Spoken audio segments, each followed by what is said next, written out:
universitario después de 15 años sin estar presente en la final. Arkansas intenta reeditar el éxito que tuvo el año pasado con su victoria frente a Duke y ha vuelto a la final en contra de lo que muchos esperaban, pero con el orgullo y con la tenacidad que le corresponde al equipo de Nolan Richardson.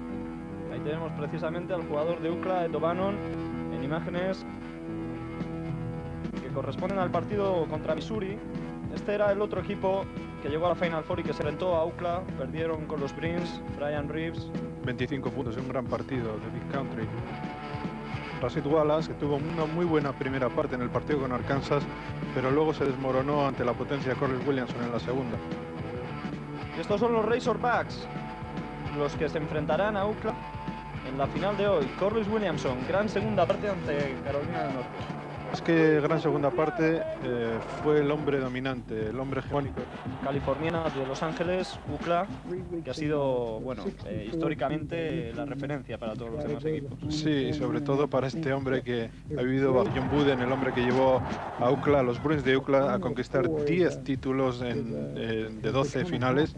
Entre los años 64 y 1975 solo faltaron a 2 finales, ganaron 10 títulos, y Jim Harry, que como otros 6 entrenadores que han vivido detrás del legado de John Wooden, han tenido que soportar esta carga de la leyenda de un equipo que consiguió tantos títulos. Referencia para los entrenadores universitarios: John Wooden, un hombre que nació en Indiana en 1910 y jugó en la Universidad de Purdue.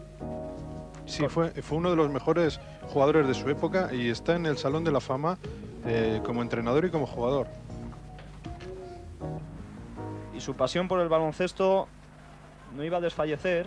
Ahí tenemos imágenes de esos años, lo que era el baloncesto en los tiempos en que era jugador John Wooden. Purdue, una universidad del estado de Indiana, el estado baloncestístico por excelencia, los Hoosiers, primeros en su primera fase, en la fase titubeante. Y no fue hasta el final de la Segunda Guerra Mundial cuando empezó el desarrollo de la liga universitaria. Fue en 1949 cuando John Wooden fue nombrado entrenador principal del equipo de baloncesto de UCLA.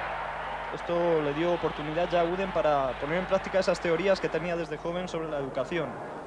Sí, y curiosamente, su primer título tardaría en llegar 15 años, nada más y nada menos, porque hasta el año 1964 UCLA, los Bruins de UCLA de Los Ángeles, no pudieron conquistar su primer título. La célebre pirámide de John Wooden, pues hay términos como ahí tenemos en la base el entusiasmo, la cooperación, la amistad, la lealtad, y arriba del todo, en lo más alto, la competitividad.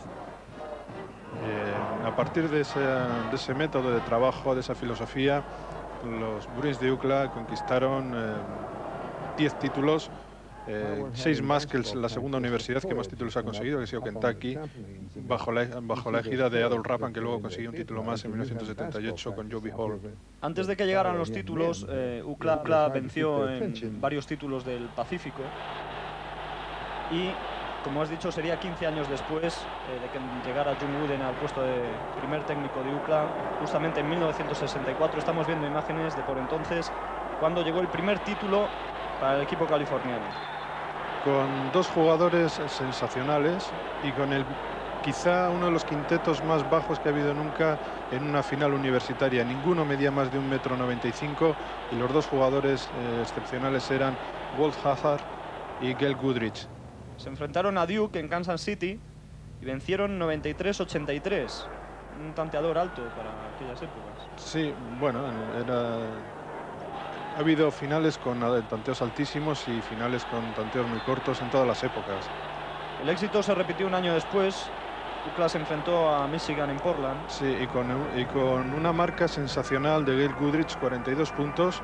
Aquí le tenemos, que ha sido una de las mayores anotaciones que se han visto en el torneo universitario. De hecho, solo uno, su sucesor en UCLA, uno de los sucesores de Goodrich, Bill Walton, con 44 puntos frente a Memphis State en los años 70, supera esta marca.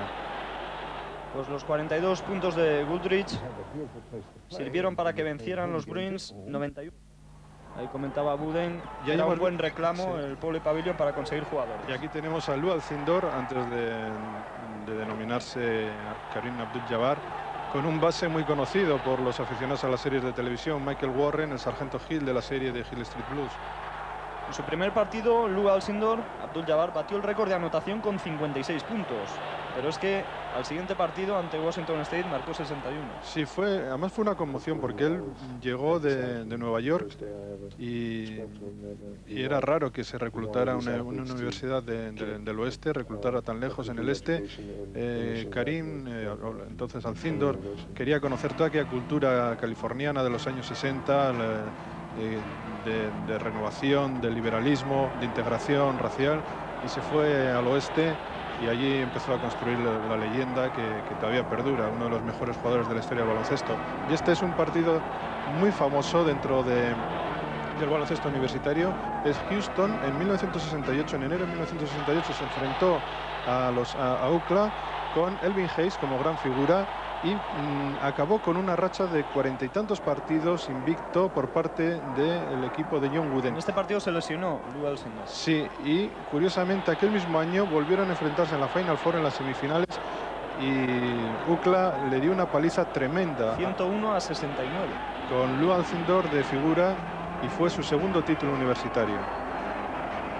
Aquel primer partido entre UCLA y Houston se jugó en el Astrodome ante 52.000 espectadores. Luego se vengaría el equipo de John Wooden. Sí, el enfrentamiento Houston-UCLA del 1 de enero tiene una de las mayores audiencias televisivas de la historia. En 1969 los Bruins llegaron de nuevo a la final.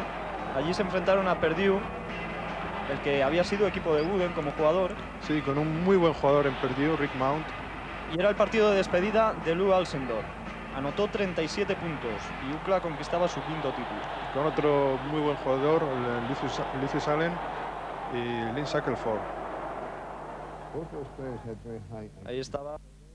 Desde 1984, cuando asistió con su mujer Nell a aquella final, precisamente en Seattle, y solo en 1991 había estado en una Final Four en Indianápolis. Y ahí hemos visto al otro jugador grandioso, Bill Walton, el pelirrojo californiano que apabulló a Memphis State con 44 puntos. El número 32 de UCLA, Bill Walton, 2 metros 11 centímetros. Y hemos visto a la derecha otro gran jugador, jugó en los Lakers, Jamal Wilkes. Continuamos viendo imágenes de finales de la década de los 60, principios de la década de los 70 de la Universidad de UCLA. Convirtió todos sus tiros menos uno en aquella final. Walton registró un récord de 506 rebotes en la liga universitaria.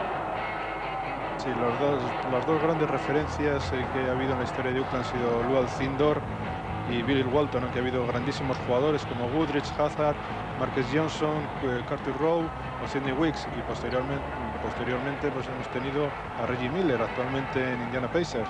Estamos viendo imágenes del 1975, ya sin Bill Walton, los Bruins. Y ese tiro es de Richard Washington, casado con la campeona olímpica de 100 metros en los Juegos Olímpicos de Los Ángeles, Evelyn Ashford. Vencieron a Louisville y posteriormente John Wooden, este hombre, anunció su retirada.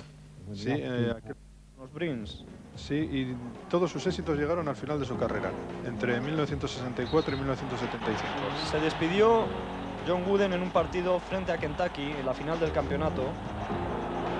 Los Bruins se enfrentaban a los Wildcats y consiguieron una victoria 92-85. Había el sophomore, futura gran estrella de los Milwaukee Bucks, Marques Johnson, que ahora tiene un hijo de freshman, primer año, novato, Chris Johnson, en UCLA. Era el último triunfo de John Wooden. Y siempre ha hablado Karim con una gran admiración de John Wooden, un hombre liberal, apacible, inteligente, con muy buena mano para los jugadores. Nunca tuvo permisividad en el tema de los estudios, incluso ni con Karim Abdul-Jabbar. Sí, pero en el aspecto siempre ha sido muy venerado por sus jugadores en todas las épocas, y ha sido un entrenador que, y con todo, siempre ha dejado desarrollar el instinto de sus jugadores. No ha sido un entrometido.